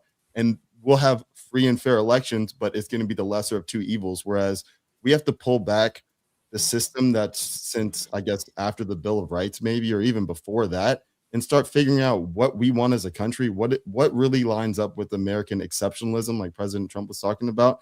And then back to what Jordan was saying, when it comes to morals, like I think the reason why good men, the whole saying of good men making weak times or weak men or whatever, I think it's because what we dub as a good man is not a good man, because they may have good ideas, they may have good intentions, but I don't think they have the spirit of a good man, which is someone who is connected to God and to natural law. Yeah. Jordan? Agreed. I'm hungry, guys. I gotta go. Yeah, I gotta go It's too. after I'm midnight. so It's sorry. after midnight. All right. Can we read rants real quick? Let's before do you guys- rants and Yeah. let's. Yeah. All right. 12 rate it. Indie Boy. What's up, Ty? Says, only here to say hi to OnlyLands. Happy birthday, America Eve. Great seeing Ash and Zach last week. Can't wait to see Jay Triet and meet Shipwreck at the next GART. 3 question marks. Shipwreck, those 3 question marks are targeted to you. I have no comment. It's in Vegas, right? I can't go to Vegas. Just can't go to Vegas. I can't All go right, to St. Vegas. Pete, Florida, then November. Raved, and remember, I told you you can go up to your room and hide when it becomes too much. You don't have to stay down with all the people. Can I wear Trust a me. baseball hat and sunglasses? Yes, you can. And one of the we can get you the nose thing if you want to. I might get one of those too. Yeah, I got you, girl. Let All me right, think. I will Rave run Daddy. interference for you, Shipwreck. I will be your protector. Yeah. Okay. Rave Daddy 523 says, please stop calling it the 4th of July. It's Independence Day. We must take back that correct name. Love you guys. Great to see you on OnlyLands Shipwreck. Did you just dead name a holiday? Are we, this is like the Christmas and Xmas thing. Like, are we really gonna do this?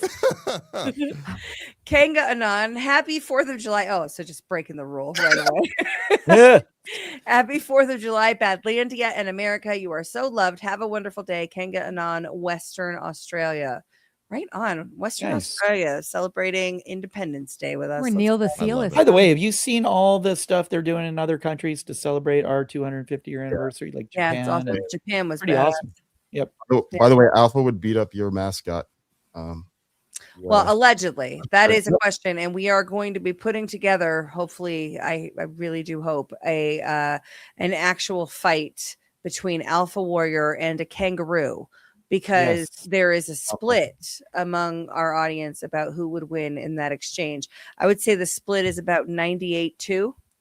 98% think the kangaroo would win, and there's a 2% diehard supporters that think Alpha has a shot. Cam is one of them. I'm down with Alpha. Count me in. I think I Alpha haven't would voted take it. yet. You think Alpha would take it too?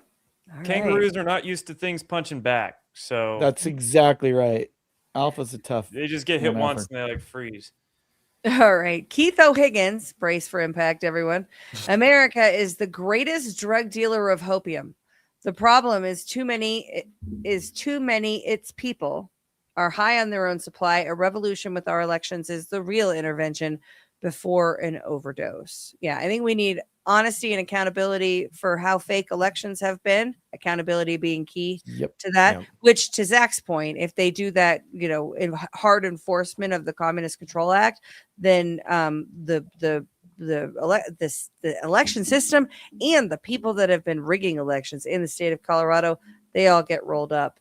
We can have meaningful change.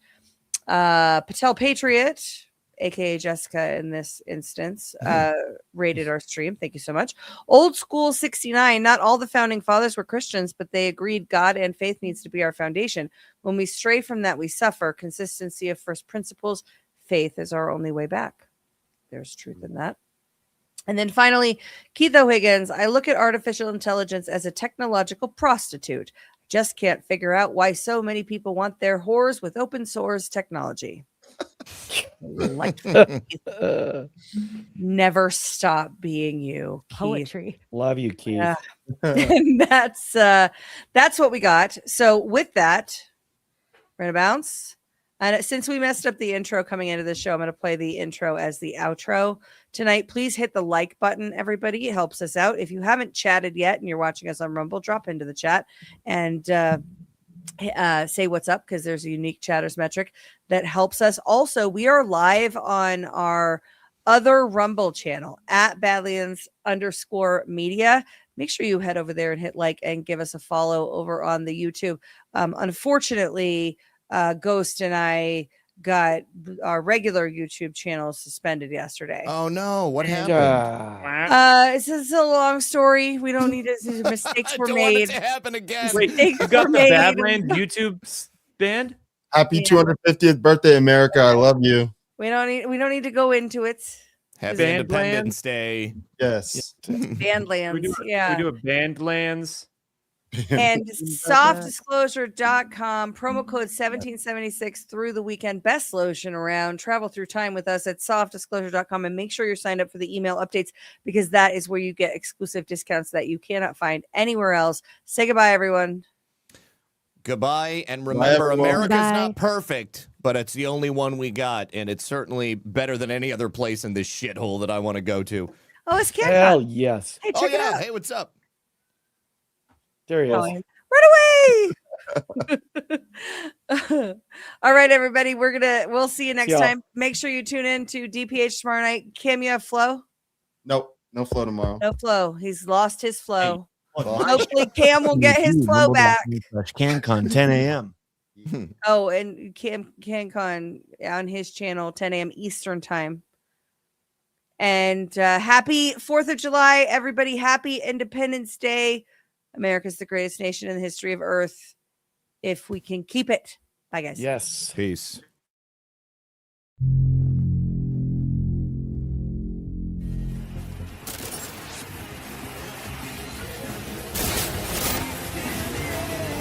Ladies and gentlemen, I am officially running for President of the United States, and we are going to make our country great again. Watch it. Watch those ballots. Watch what's going on. We all know what the fuck they're doing. You understand that? To peacefully and patriotic vagina.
You know, none of this is real, right?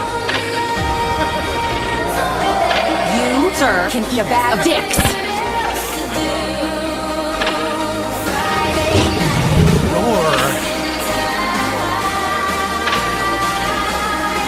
Give me liberty or give me death.